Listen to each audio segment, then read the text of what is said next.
Let's bring in with some views on that. Sherry, Nick Twidale, who is a Chief Market Analyst at ATFX, is with us. Nick, really great to see you in person again. And that is sort of the core of what Sherry's getting at, right? Are we going to see that outsized reaction, particularly in light of, multiple episodes of pretty severe volatility over the past few months? I think so, yeah. And sadly for most of us, we're just on Tuesday morning here in Sydney, and we've got to wait till Friday night before we see those non-farms. There's plenty of data coming before. There'll all be sort of small pieces of the puzzle, but really that non-farm payroll, I think it's probably going to come slightly more in line with what our expectations are, which I think is about 164,000. If we do see that, I think that's probably going to start to lock in that 25 basis points rather than the 50 basis points from the Fed. But extra volatility and then those chances of a 50 basis point cut will really ramp up, and then we should start to see some bigger moves in the market. So do you see downward from here when it comes to the dollar? Because, so much of that has been the yen story as well. There has been a lot to that yen side of the story as well. I think we've seen a decent move to the downside. We're sitting at kind of yearly highs for most of the other major currencies. What I'm feeling at the moment is the last 2 or 3 weeks since we saw that sort of crash, the dollar's really depreciated hard. I think it may be slightly overdone because there was so much expectation. For a day we were talking, or a day or 2 or 3 even, we were talking sort of intermeeting cuts from the Fed, which is now just seems a little bit crazy. I think maybe we've slightly overpriced the downside in the dollar and we could see some retraction. But once again, it really is going to come down to what the number is on Friday.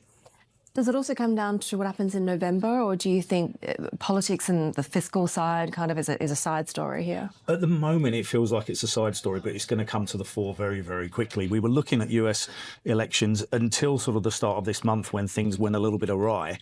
Now I think they're going to come back further and further. And just from what we were just talking about here, the geopolitical risks are increasing across the globe. And I think that's going to become a major factor as we move into the end of this year. What about the yen carry trade story? We saw that unwind happen. Are we seeing investors back and reloading on those yen shorts? I think there's a decent amount of that going on. Yes, thanks, Sherry. I think what we've seen is that the carry trade's still very relevant. And even though there is now we should be seeing the start of that divergence between the BOJ and the Fed. There's still points in it. So I think there's a lot of relevance to it. But overall, I think from an interest rate differential point of view, we're probably more in a sell rallies mode for dollar yen. But we're probably at fair value at the moment. And it will come down to this data, and it will come down to the next moves from the Fed. And I think we're fairly well priced in. Well, we are well priced in. It's going to be a cut just by how much. And the other side of the equation, of course, is what the BOJ is going to do. So I think we were really convinced that we were going to see hikes and quite, not necessarily aggressive, but quite progressive hikes from the Bank of Japan. Latest updates from BOJ officials are maybe they're in a wait-and-see mode as well. And so then it really will come down to data, both out the US and out of Japan. Should we be then more worried about perhaps a renminbi, the yuan carry trade, given the trajectory of the Chinese economy right now? I think so, yeah. I think we've got to look at maybe more of the emerging market carry trades for a possibility rather than just the traditional one, which is the yen, which we tend to look at all the time. But having said that, we've probably seen a couple of weeks of slightly more stable trading conditions for dollar yen. I think we might see volatility increase.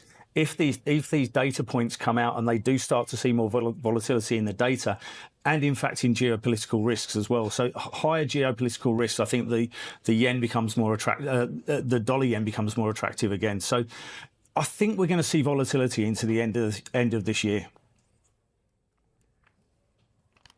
How do you assess the Chinese economy when we have this continuing weakness, but at the same time, we don't really know what could come out of the U.S. elections, whether or not we get more tariffs, whether or not we get more tightening of these restrictions when it comes to those advanced chips? I think that's like part of the key question that we need to be asking ourselves when we're looking forward at the Chinese economy. Obviously, data over the weekend didn't help things. We're seeing weakening. We're seeing weakening in the property market over there as well. So it does feel like China's relatively weak at the moment. I think most investors would like to see some stimulus out of the Chinese authorities. That could be key as well. As we know, stimulus tends to be a bit of a short-term knee-jerk reaction. Over the longer term, I think we're probably still in a sell China, buy dollars market, but things could change very quickly. And you know, I keep coming back. It is this data that we're looking at as it comes through the week. But overall, China does seem to be in a bit of trouble. We'd like to see data turning. We'd like to see stimulus, and that should help that economy. Geopolitical risks are massive with that US election.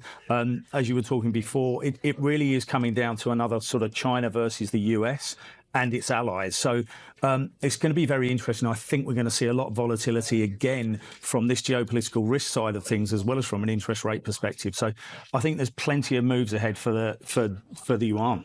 There's a lot of flip-flopping when it comes to forecasts for the Aussie as well, and you're a lot less constructive than some of the other people that we've spoken about that kind of point to, you know, sort of commodities demand still holding up quite well. Obviously, there's a steel issue in China that doesn't look resolved yet. But is it the correlation to China exposure that worries you for the Aussie? I think it is, yeah. I mean, we've always traded, the Aussie's always been trading in line with that China and global growth expectations. To me, that weakness in China should really weigh on the Aussie to a certain extent.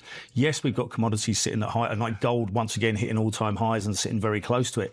But if we do, the RBA also behind the curve, and the RBA behind the curve as well. So if we do see a change in 1, 2, or 3 of those perspectives, then I think the Aussie could be one of the currencies that suffers fairly hard. Nick, really great to see you. Nick Twidale, who's a Chief Market Analyst at ATFX.